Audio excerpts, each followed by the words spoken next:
applying Christ's teachings to create healing, prosperity, and peace, or what is truth? An article from Charles Fillmore. Men have, in opinion, so weaned themselves from God that they are incredulous when one claims that the religion which Jesus Christ taught can, in its purity, be applied practically in all the affairs of life. They stand aghast when you affirm that you have tried it and that it cures your bodily ills, keeps you from accidents, helps you to prosperity, and gives you greater energy, wisdom, and peace. Yet Jesus Christ so taught and demonstrated in his life, in the lives of his faithful followers. His was a doctrine of the ever-present now and was grounded in universal principles that could be appropriated and used by all men under all circumstances. He said that all who followed his teachings should receive their reward here and now. He did not present salvation from sin after death and tersely told the Sadducees, who asked him about the resurrection, which was a tenet of their sect, "Have ye not read the words spoken to you by God, saying, I am the God of Isaac and the God of Jacob? He is not the God of the dead, but of the living." Here is the key to the situation. He is not the God of the dead, but of the living. Thousands of so-called Christians are looking forward to death, when God is to save them into life everlasting. They certainly do not get their authority from Jesus Christ. His was essentially a philosophy based upon the present, without reference to past or future. It is true he said, "I go unto the Father," but he always mentioned the Father as being with him, and his kingdom within you. Hence, we must conclude that he talked of an ever-present condition rather than a place. The physical scientist tells us that time and space are but limitations of consciousness, simply conditions dependent for their seeming existence upon some standard of time, weight, or measurement. We can determine size and weight by comparison only. If everything in the visible universe were shrunk to one-half its size and weight tonight, we would not discover the discrepancy when we awoke tomorrow. And if things could be decreased a half and we not know it, why could not the whittling process go on indefinitely? It certainly could, and we should not be able to determine the difference. So you see upon what slim basis this material universe rests. These external things that we are taught to regard as eternal realities are mere pictures produced by a limitation of consciousness. As a race, we are conscious of certain relations existing between things, and we transmit that limitation by heredity and education from father to son perpetually. These relations are admitted as substantial facts until some less trammeled mind dares to think out of beaten tracks, when the illusion is discovered. Anyone who will carefully analyze the phenomenal universe will sooner or later discover that it has nothing of reality in and of itself, that it is a moving panorama of the thoughts evolved in mind, the only substance. This is the verdict of all thorough philosophers, and is now being admitted by the advanced materialistic school. Fichte, the German philosopher, says, all the properties of matter are now viewed by scientific men as only so many forms of force. As, for instance, color is a modification of light, and light is taken to be a vibratory movement of the ether. This may be true, but color is certainly a sensation or an idea in the mind, and where there is no mind, there is no color. Hardness or solidity is only a sensation of resistance, and when we touch an object and say it is hot, we mean that we feel a sensation of heat. If, as modern science affirms, all the properties of matter are forms of force, and we go one step further, as we inevitably must, and show that all force is spiritual and all causation mental, then matter itself becomes only the manifestation of spirit and mind, the only real substance. Berkeley affirmed that there is not any other substance than spirit.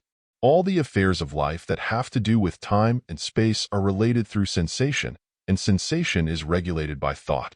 Jesus Christ recognized this in all his works of merit and told his followers how to accomplish what he did by using like methods. We say our external conditions are limited by our consciousness. He said, faith. In their inner meaning, these words are the same. That faith which performs so-called miracles must be the consciousness that the things moved upon are mere effects of an invisible cause.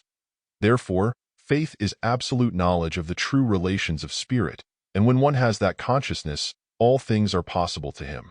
Jesus said if you have this consciousness even as a grain of mustard seed, you can remove mountains. Therefore, when we attain a realization of that faith or consciousness by which we know the truth, and the truth has set us free, why should it not be used to bring us into perfect health and harmonious relations in every way?